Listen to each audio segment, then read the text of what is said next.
Hello friends, welcome to online Gurukul.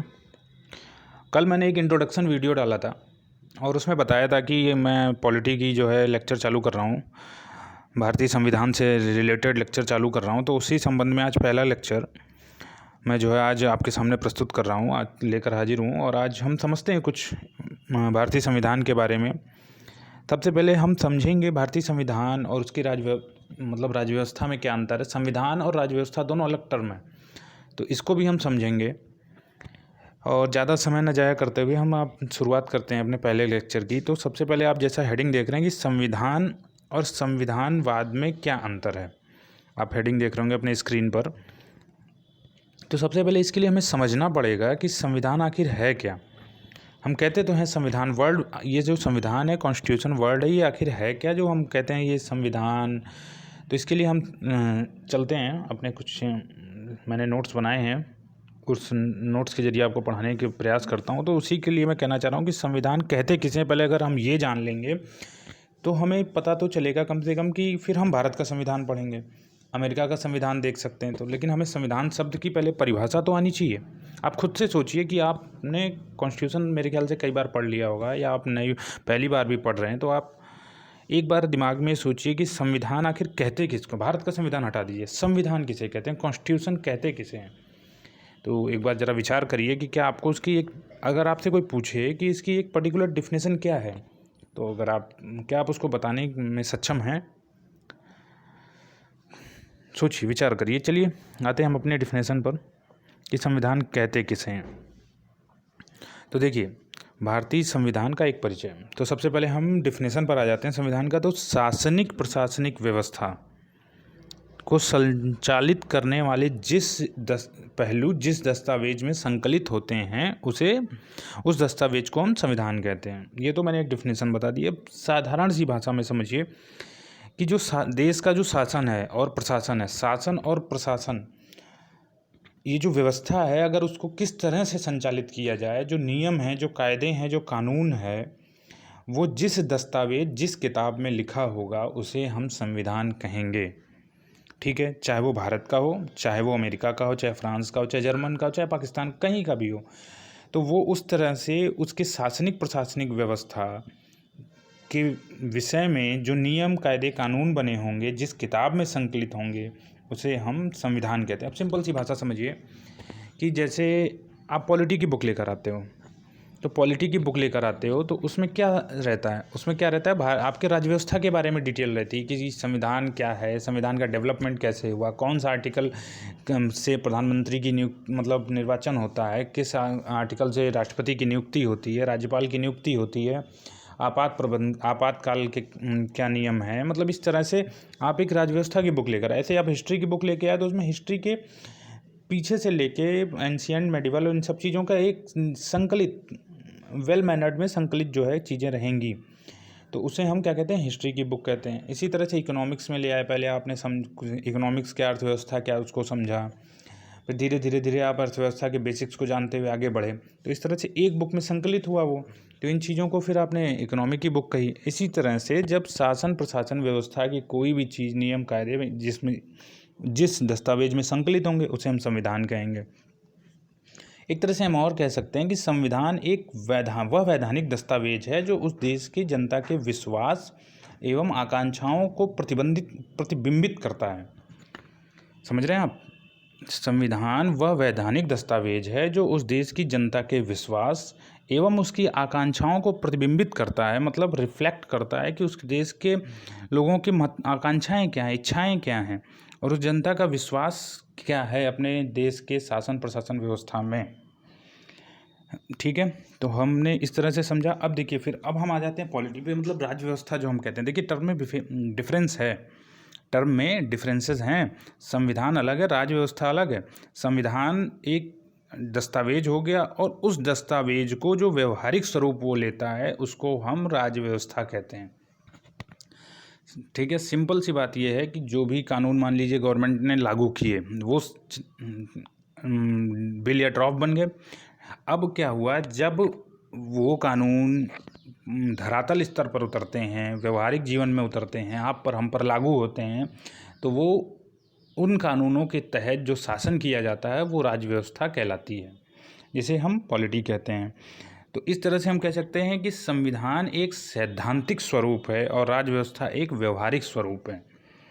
ठीक है, सैद्धांतिक मतलब सिद्धांत जिसमें दिए गए हों, सिद्धांत दिए गए हों कि ये काम ऐसे करना है, और वो काम राज्य व्यवस्था मतलब धरातल पर उतरने के बाद कैसा हो रहा है, वो जो है आपका राज्य व्यवस्था कहलाती है। तो आई होप आप समझ गए होंगे कि जो है संविधान और राज्य व्यवस्था में क्या अंतर है। चलते हैं अपने नेक्स्ट टॉपिक पे। देखिए, अब मैं जो है संविधान, संविधानवाद और संवैधानिक नैतिकता के मायने, इनको कुछ प्रश्नों से बताना चाहूँगा आपको। तो देख लीजिए ये प्रश्न, जैसे पहला प्रश्न मैंने लिख रखा है इसमें कि संविधान किसी देश की मूल विधि है या मूल विधि होती है, स्पष्ट करिए। ये प्रश्नों पे आप सोचिएगा, उसके उत्तर में अभी लेक्चर जैसे जैसे आगे बढ़ेगा आपको मिलते जाएंगे, लेकिन इन प्रश्नों के माध्यम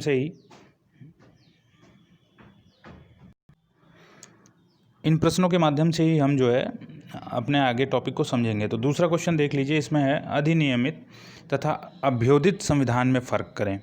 ये भी हम समझेंगे कि अधिनियमित और अभ्युदित संविधान क्या होता है। थर्ड क्वेश्चन है लिखित अलिखित संविधान में विभेद करें। ठीक है, फिर आपका जो है चौथा क्वेश्चन है लोकतांत्रिक अलोकतांत्रिक संविधान में अंतर करिए। संविधानवाद से क्या तात्पर्य है, अगला पांचवा क्वेश्चन है, और इसको बढ़ावा देने के लिए हम किन किन पहलुओं पर बल देना चाहिए, हमें जो है किन किन पहलुओं पर बल देना चाहिए। फिर संवैधानिक नैतिकता से क्या तात्पर्य है, इसके माध्यम से लोकतंत्र एवं व सामाजिक समानता की अवधारणा किस हद तक संभव है। और सातवां क्वेश्चन है यदि भारतीय संविधान से संविधानवाद को ही हटा दिया जाए तो न विधि के शासन की संकल्पना बचेगी, ना ही भारत के लोगों के प्राप्त अधिकार। सहमत हैं तो तर्क दें। एक्चुअली देखिए, इन क्वेश्चन से मैं आपके माइंड को डेवलप करना चाह रहा हूँ। मैं रट्टाफिकेशन पे आधारित नहीं पढ़ाना चाह रहा आपको कि आप रट लीजिए संविधान को, और ऐसा नहीं हो पाएगा, क्योंकि आप कितना रटेंगे, कितने सब्जेक्ट्स को रट सकते हैं। और मैं ये बता दूं कि ये जो हमारी क्लासेस हैं, जो मेरी क्लासेस पॉलिटी की चल रही हैं, और आने वाले समय में 1-2 सब्जेक्ट्स और मैं लेके आऊँगा, सोच रहा हूँ मॉडर्न हिस्ट्री को लेकर आऊँ। तो ये यूपीएसआई जो भर्ती आ रही है, यूपी लेखपाल भर्ती आ रही है, और आपकी यूपी पीसीएस से related RO Vidhan Parishad RO या कोई भी एग्ज़ाम जिसमें जीएस पूछता है और जीएस में पॉलिटी सेक्शन पूछ रहा है, उसके लिए इम्पोर्टेंट है। और मैं प्रयास करूँगा कि आपको मैं रटाऊँ ना, आपके माइंड में वो चीज़ें रख दूँ, वो चीज़ों को समझा दूँ कि हाँ ऐसे हो, चीज़ें डेवलप करिए आप इसको कि ये ऐसे होगा तो ऐसे होगा, मतलब एक रीजन एसेसन की तरह लेके चलिए। कारण और तर्क होने चाहिए आपके पास। ये नहीं रट लिया ठीक है, हाँ मंत्रिपरिषद लोकसभा के प्रति उत्तरदायी है, क्यों उत्तरदायी है ये तो पता होना चाहिए ना। आपने रट तो लिया अनुच्छेद के अनुसार कि ये है, नहीं ऐसा नहीं होना चाहिए, आपको रीज़न आने चाहिए। चलिए समय ना जाया करते हुए हम आगे बढ़ते हैं, आ जाते हैं। देखिए, अब वही जैसा मैंने अभी बताया था संविधान, तो संविधान एक वैधानिक रूप से प्रमाणिक दस्तावेज है, बिल्कुल वैधानिक रूप से उस देश की संविधान सभा ने डेवलप किया। अब देखिए इसमें भी फ़र्क है कि संविधान 2 टाइप के होते हैं, मैं आगे बताऊंगा कि किसने संविधान सभा ने डेवलप किया और क्यों बिना संविधान सभा के भी डेवलप हो गए, वो आगे बताऊंगा इसमें। लेकिन आप ये समझ लीजिए कि एक वैधानिक रूप से प्रमाणिक दस्तावेज है जो कि ऑल ओवर देश में लागू रहता है।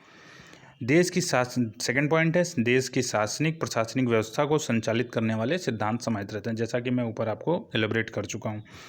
तीसरा, अब देखिए यहीं से आपको क्वेश्चन मिल जाएगा। पहला क्वेश्चन था हमारा संविधान किसी देश की मूल विधि होती है, स्पष्ट करें। मूल विधि कैसे हो गई, वैधानिक प्रमाणिक दस्तावेज है, शासनिक प्रशासनिक व्यवस्था को संचालित करने के सिद्धांत इसमें समाहित है। मूल विधि का मतलब क्या, विधि मतलब कानून, मूल कानून यही है।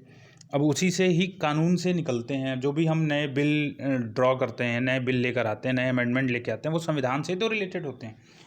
मतलब कि संविधान एक पेड़ की जड़ है और उस जड़ों से निकलने वाले फल आपके जो कानून देश में लागू हो रहे हैं, जो बिल नए नए लाए जा रहे हैं, या जो बिल लगे हुए हैं, जो संविधान संशोधन हो रहे हैं, ये सब उसके फल हैं। तो आप मूल विधि तो कहेंगे संविधान को, ठीक है।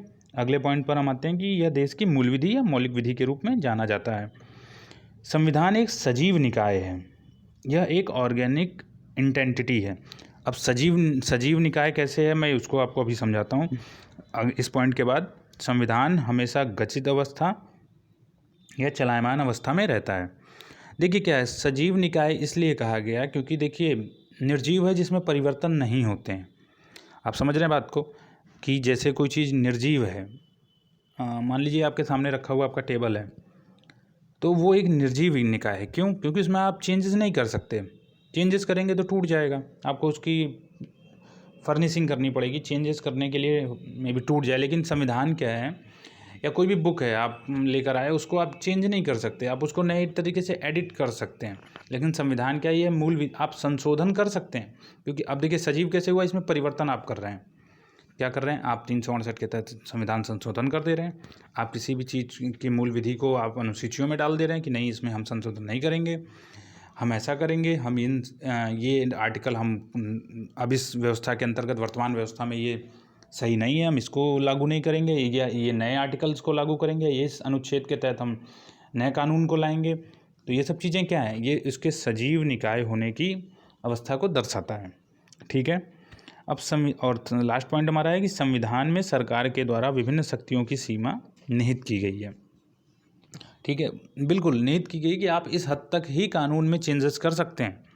उसके बाद हमारा उच्च न्यायालय बैठा हुआ है, उच्चतम न्यायालय बैठा हुआ है कि आपने किस कानून को किस प्रक्रिया के तहत किया कि नहीं किया, या फिर आप जो है मतलब एक प्रोसीजर, सही प्रोसीजर फॉलो करके उस कानून को पास किए कि नहीं किए, एक सही अमेंडमेंट लेकर प्रोसीजर के तहत अमेंडमेंट लेके आए कि नहीं आए, वो संविधान के विधियों, मूल विधियों का उल्लंघन तो नहीं कर रहा है, या मूल ढांचे को नहीं उल्लंघन कर रहा है। तो इस तरह से उसको भी हम समझेंगे कि उच्चतम न्यायालय संविधान के संरक्षण के तौर पे काम करता है, वो हम समझेंगे आगे लेक्चर्स में।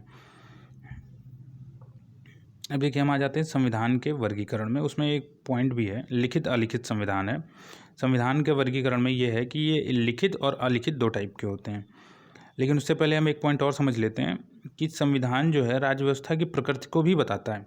किसी देश के संविधान को आप देखकर समझ सकते हैं कि उस देश की जो राज्य व्यवस्था है वो किस टाइप की है। एकात्मक है, यूनिटरी है, संघात्मक है, फेडरल है, या फिर अर्ध संघात्मक है यानी कि क्वासी फेडरल है। तो आप संविधान को ही देखकर पहचान सकते हैं कि उस देश की व्यवस्था कैसी है। अब मैं आपको उस चीज़ को डेवलप कराऊंगा कि आप कैसे पहचानें। तो उसके लिए पहले हमें चलना होगा कि संविधान का वर्गीकरण कैसे करते हैं। तो दो टाइप का मैंने बताया, लिखित और अलिखित, लिखित संविधान और अलिखित संविधान। ठीक है, अब हम इसमें विभेद करेंगे, फिर हम इन विभेदों के आधार पर ही जान पाएंगे कि संविधान की जो राज्य व्यवस्था की मतलब उस देश की राज्य व्यवस्था की जो प्रकृति है वो कैसी है, एकात्मक है, संघात्मक है, या अर्ध संघात्मक है, यानी कि यूनिटरी है, फेडरल है, या क्वासी फेडरल है। तो चलिए लिखित और अलिखित आपके सामने है, मैं एक एक पॉइंट को समझाते हुए चलता हूँ। लिखित संविधान यह एक प्रकार से औपचारिक दस्तावेज होता है, और अलिखित संविधान में लिखा हुआ है यह एक प्रकार से अनौपचारिक दस्तावेज होता है। हाँ, एक चीज़ मैं और इसमें बताना चाहूँगा कि ये जो आप PDF देख रहे हो, जिसके माध्यम से मैं पढ़ा रहा हूँ, ये मेरे खुद के लिखे हुए नोट्स हैं, और इनको मैं अपने टेलीग्राम चैनल, जिसका मैंने लिंक डिस्क्रिप्शन में दे रखा है, उस पर मैं ये PDF शेयर करूँगा। आप वहाँ से इस PDF को ले सकते हैं, पढ़ सकते हैं, कोई दिक्कत नहीं है। ठीक है, इससे ये फ़ायदा होगा कि जो मैंने पढ़ाया वो आपको अक्षर सा वहाँ मिल जाएगा, तो आप एक बार रिवाइज़ कर लोगे तो आपको चीज़ें जो मैं बोल रहा हूँ वो माइंड में खुद सेटअप हो जाएंगी। तो चलिए, पहला पॉइंट मैंने बोला कि यह एक प्रकार से औपचारिक दस्तावेज है। अब समझने वाली बात है, लिखित है। अब देखिए एक कन्फ्यूज़न देखिए दिमाग में क्या होता है कि लिखित और अलिखित में ये होता है कि सर क्या ये चीज़ें लिखी हुई हैं, और ये चीज़ें क्या मतलब लिखी नहीं हुई हैं, पारंपरिक रूप से जो लोक कथाएं तौर पर उस तरह से उस देश में क्या चली आ रही हैं, क्या मतलब मुँह ज़बानी? नहीं, ऐसा बिल्कुल नहीं है। अभी मैं बताता हूँ कि वो लिखित और अलिखित में क्यों उसको लिखित कहते हैं और क्यों उसको अलिखित कहते हैं। देखिए, औपचारिक दस्तावेज इसलिए है कि ये एक प्रकार से सेक्शन वाइज, खंड वाइज वर्णित है आपके संविधान में। जो लिखित संविधान होते हैं वो एक तरह से एक सेक्शन वाइज, या कह लीजिए भाग वाइज डेवलप किए गए हैं। लेकिन अनौपचारिक दस्तावेज में क्या है कि ये किसी पर्टिकुलर विषय सूची नहीं बनाई गई, उनकी पर्टिकुलर कंटेंट नहीं बनाया गया उनका। जैसे संशोधन होता है उसको उसमें डाल देते हैं। ये नहीं कहा गया कि भाग 1 में ये वर्णित है, भाग 2 में ये वर्णित है, भाग 3 में ये वर्णित है, ऐसा कुछ नहीं होता उनके संविधान में। तो वो अलिखित संविधान अनौपचारिक होते हैं, लिखित संविधान औपचारिक दस्तावेज होते हैं। अगला पॉइंट देखिए, इस व्यवस्था के सभी आयाम यानी कि सभी पहलू यानी कि सभी चीज़ें एकल दस्तावेज में संकलित होती हैं, और अलिखित में देखिए लिखा हुआ है, अलिखित में लिखा हुआ है कि इस व्यवस्था के आयाम अलग अलग दस्तावेजों में संकलित होते हैं। अब इस पॉइंट को समझिएगा, इस पॉइंट को समझिएगा। अब देखिए यहाँ पे समझिएगा कि क्या कहना चाह रहा है। एकल दस्तावेज में संकलित होते हैं, मतलब कि जैसे कि आपने अपने संविधान की अगर कॉपी देखी होगी, ना देखी होगी तो गूगल पे सर्च करिएगा, तो वो एक पूरी बाइंडिंग बुक है। अब वो क्या करते हैं, क्या किया गया है कि हमने जो भी चीज़ें वर्णित की, जो भी चीज़ें अपने कानून देश के बनाए, चाहे नागरिकता से संबंधित हुए, चाहे राज्यों और संघ के बीच संबंध से हुए, या प्रधानमंत्री संबंधित हुए, राष्ट्रपति के कार्य हुए, राज्यपाल हुआ, ये सभी हमने एक जगह पर संकलित कर दिया है। एक जगह पर उसको बुक बाइंडिंग के तौर पे संकलित कर दिया है, मतलब हमने सेक्शन बनाए, भाग बनाए और उसके बाद उसको संकलित कर दिया। लेकिन अलिखित में क्या होता है, अलिखित में ये होता है कि आपने, जैसे आप नोट्स बनाते हो, तो आपने क्या किया कि संविधान की जो प्रस्तावना है उसका अलग नोट्स बना लिया, और नीति निर्देशक तत्व के अलग बना लिए, उद्देशिका नागरिकता के अलग बना लिए, मूल अधिकार के अलग बना लिए। आपने अलग अलग फाइलों में उसको रख लिया। उस तरह के संविधान को हम अलिखित संविधान कहते हैं। अब आपको समझ में आ जाना चाहिए कि लिखित अलिखित में यही अंतर होता है कि लिखित में सभी जो आयाम और पहलू होते हैं, सभी चीज़ें एक बाइंडिंग बुक यानी एक जगह संकलित होती हैं, और अलिखित संविधान में सभी चीज़ें अलग अलग चीज़ों में संकलित की जाती हैं, अलग अलग फाइल्स में संकलित की जाती हैं। अब उसके कुछ कारण, उससे कुछ चीज़ें भी डेवलप हो गई कि अब देखिए कि लिखित क्या होता है, एक योजनाबद्ध परिणाम होता है। योजनाबद्ध मतलब हमने डिसाइड किया कि हमें ये बुक लिखनी है, तो आपने एक बुक लिखनी है, आपको ये कानून बनाना है, तो आपने ये डेवलप किया कि हम पहले ये लिखेंगे, फिर ये लिखेंगे, फिर इन चीज़ों को वर्णन करेंगे। लेकिन अलिखित में क्या होता है, अयोजनाबद्ध का चीज़ों का परिणाम होता है। क्यों? ठीक है, आपके दिमाग में हम पहले मौलिक अधिकार का वर्णन कर देते हैं, आपने उसको लिखा, एक अलग फाइल में बना दिया। फिर किसी कमेटी का सुझाव आया कि नहीं, नीति निर्देशक तत्व भी देश में होने चाहिए, इन चीज़ों का भी वर्णन होना चाहिए, तो आपने एक लिखा, अलग फाइल में बना दिया। तो इसमें कोई भी योजना नहीं बनाई गई कि किसको कैसे वर्णित करना है। कभी किसी का पहले वर्णन हो गया, कभी किसी का बाद में हो गया। आप ये नहीं कह सकते कि पहले ये चीज़ें हमारे संविधान में, फिर ये हैं, ये हैं, इस सीरियल से दिया हुआ है। तो इस तरह से आपको विभेद समझ में आ गया होगा कि यह एक योजनाबद्ध परिणाम है और यह लिखित संविधान या योजनाबद्ध का परिणाम होता है। अब लिखित संविधान जो है, अब सिंपल सी बात है कि अगर योजनाबद्ध परिणाम है तो उसके लिए कोई कमेटी गठित की गई होगी जो इसने पूरी योजना बनाई होगी कि कैसे हम संविधान को लिखें। तो ये संविधान सभा द्वारा डेवलप किया जाता है लिखित संविधान, और ये संविधान सभा नहीं पाई जाती, क्योंकि संविधान सभा बार बार नहीं गठित की जाती ना। एक जैसे कि मान लीजिए मैंने कहा, जैसा कि आपने नोट्स बनाए, तो सिंपल सी बात है, आपने पहले उद्देशिका लिखा, प्रस्तावना लिखा। अब हो सकता हो 10 साल बाद, 15 साल बाद किसी ने मूल अधिकार के बारे में बात की हो किसी देश में, फिर उसके बाद आप आ गए हों मौलिक कर्तव्यों पर आ गए हों, फिर राज्य की कार्यपालिका विधायिका पर आ गए हों। तो इस तरह से कोई भी संविधान सभा ना डेवलप होके नहीं करती है लिखित संविधान को, लेकिन लिखित संविधान को एक संविधान सभा द्वारा डेवलप किया जाता है। अब आप लिखित और अलिखित से ही जान सकते हैं कि उस देश का संविधान या राज्य व्यवस्था की प्रकृति कैसी होगी। देखिए समझिए, अगर लिखित संविधान होगा तो उस देश में एकात्मक संविधान, एकात्मक राज्य व्यवस्था या संघात्मक भी हो सकती है या अर्धसंघात्मक भी हो सकती है। यानी कि अगर वहाँ इस देश में लिखित संविधान है तो हम ये कह सकते हैं कि हो सकता है वहाँ पर एकात्मक व्यवस्था लागू हो सकता है वहाँ पर संघात्मक व्यवस्था लागू हो, या हो सकता है वहाँ पर अर्धसंघात्मक व्यवस्था लागू हो। लेकिन अगर यही संविधान अलिखित संविधान है तो वहाँ की जो राज्य व्यवस्था की प्रकृति होगी वो सदैव एकात्मक होगी। अब मैंने कुछ यहाँ पे देश भी लिखे हैं, देखिए 5 देश हैं जहाँ पर अलिखित है, जैसे ब्रिटेन है, इजराइल है, कनाडा है, सऊदी अरब है, न्यूजीलैंड है। यहाँ पर सदैव एकात्मक सरकार होगी, एकात्मक राज्य व्यवस्था होगी। तो ये 5 देश हैं, ब्रिटेन, इजराइल, कनाडा, सऊदी अरब और न्यूजीलैंड। अभी इन देशों पे आप जाकर देखिएगा थोड़ा सा कि इन देशों में क्या संघ और राज्य के बारे में बात की कि किनको अधिकार ज़्यादा दिए गए हैं, तो आपको खुद समझ में आएगा कि वहाँ पर संघ मतलब देश, केंद्र का जो शासन है उसको हाई प्रायोरिटी पे रखा गया है। तो उस तरह से आपको समझ में आ जाएगा कि एकात्मक संविधान वहाँ पर लागू है। लेकिन वहीं पर जहाँ पर लिखित संविधान है, जैसे भारत या अमेरिका, भारत में देख लीजिए आप, संघ और राज्य दोनों हैं। यहाँ पर हम बात करेंगे कि भारत संघात्मक है कि अर्धसंघात्मक है कि एकात्मक है, लेकिन अमेरिका का संविधान आप देख लीजिए, पूरी तरह से संघात्मक है। वहाँ राज्यों के पास अपनी पावर है, सेंट्रल के पास अपनी पावर है। आपको वहाँ पर दोहरी नागरिकता लेनी होती है, आपको राज्य की भी नागरिकता होनी चाहिए और सेंट्रल की तो मतलब एकात्मक राष्ट्रीय नागरिकता तो होनी ही होनी चाहिए।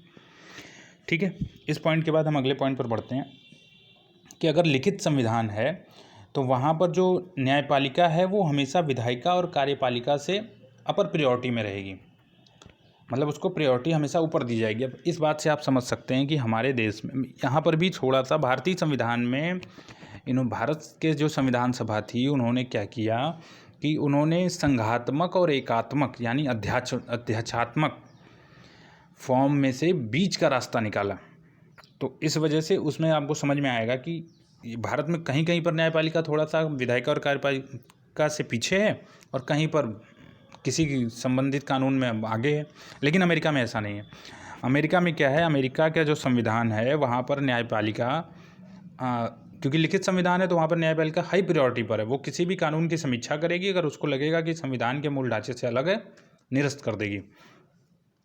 और अलिखित होगा तो वहाँ पर विधायिका सबसे ऊपर होगी। अगर अलिखित संविधान है तो विधायिका सबसे ऊपर होगी और न्यायपालिका फिर कार्यपालिका। समझ रहे हैं, पहले लेजिस्लेचर ऊपर होगा, फिर जो है आपका न्यायपालिका होगी और उसके बाद जो है आपका एग्जीक्यूटिव आएगा। तो इस तरह से जुडिशरी वहाँ पर मिडिल में आ जाती है, मतलब प्रायोरिटी में नहीं है अलिखित संविधान जहाँ भी जिस देश में लागू है। लेकिन जहाँ पर लिखित संविधान लागू है वहाँ पर जुडिशरी हाई प्रायोरिटी पे रहेगी, फिर उसके बाद विधायिका और कार्यपालिका यानी कि लेजिस्लेचर एंड एग्जीक्यूटिव बॉडी रहेगी।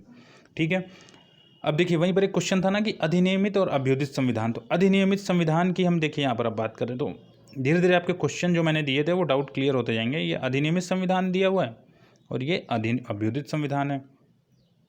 तो अधिनियमित संविधान मतलब एक नियम, एक अधिनियमित मतलब एक नियम के तहत डेवलप किए गए संविधान। मैंने जैसे बताया कि एक एक चीज़ों को परीक्षण किया गया, उसको इसमें भी परीक्षण होता है लिखित में भी, लेकिन एक सीरियल वाइज लेके चला है हम कि हमने इसके बाद ये चीज़ों को डेवलप किया तो वो अधिनियमित हो गया।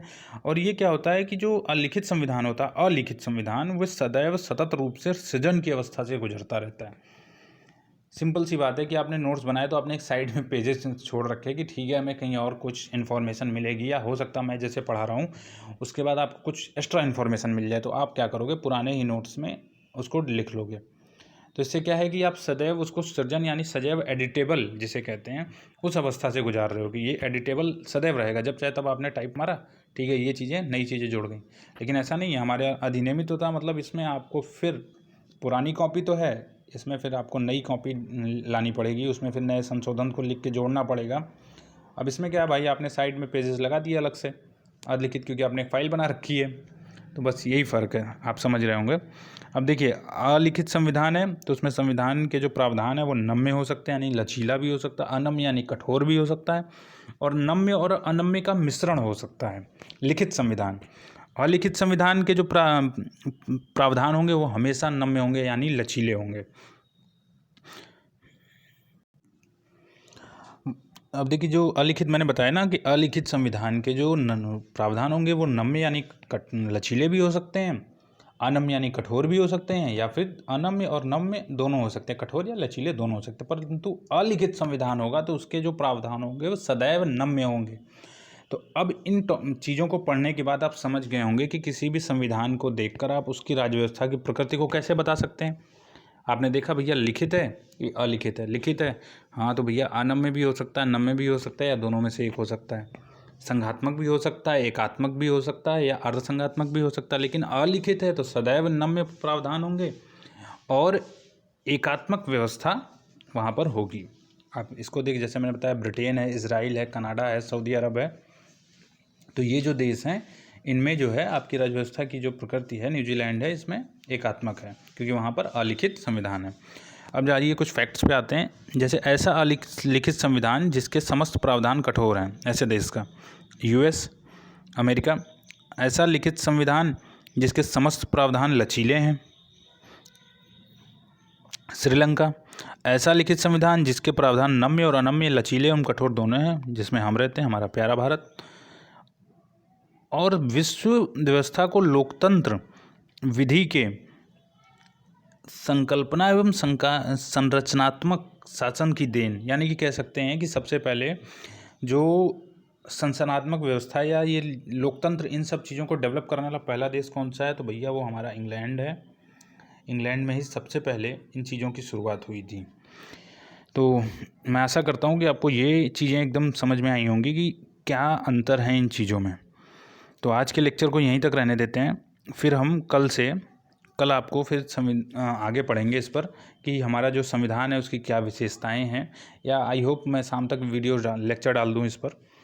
अगर प्रयास करूंगा आज शाम को ही पड़ जाए, अगर नहीं पड़ता तो कल डेफिनेटली रूप से आपको ये वीडियोस मिल जाएंगी। अगला संविधान की जो विशेषताएं हैं कि विश्व का विशालतम संविधान है, नम्य प्रावधानों का हमारा अद्भुत मिश्रण है। फिर हम कुछ बात करेंगे कि भारत के संविधान और अमेरिका के संविधान में क्या अंतर है, या ब्रिटेन के संविधान में हमारे यहाँ क्या अंतर है। तो चलिए ठीक है, आई होप आपको ये लेक्चर पसंद आए, और अगर पसंद आए तो आप कमेंट सेक्शन में ज़रूर लिखिएगा। और मेरे द्वारा जो थोड़ी बहुत त्रुटियां हैं, मिस्टेक्स हैं, उनको भी ज़रूर लिखिएगा कि जिससे मैं अपने आप को इम्प्रूव कर सकूं। और जो मेरी त्रुटियों को बताएगा उनका हार्दिक स्वागत। ऐसा नहीं है कि कुछ मतलब मुझे बुरा हो, क्योंकि आदमी इम्प्रूव ही करता है, चीज़ों को सीखता ही है। मैंने कुछ 1 साल पहले करीब एक वीडियो लेक्चर डाले थे, उसमें कुछ लोगों ने कमेंट किया था कि सर आपकी आवाज़ थोड़ा डाउन रहती है, या फिर माइक का प्रयोग आप अच्छे करें। ये सब चीज़ों को लेकर मैं इम्प्रूव किया।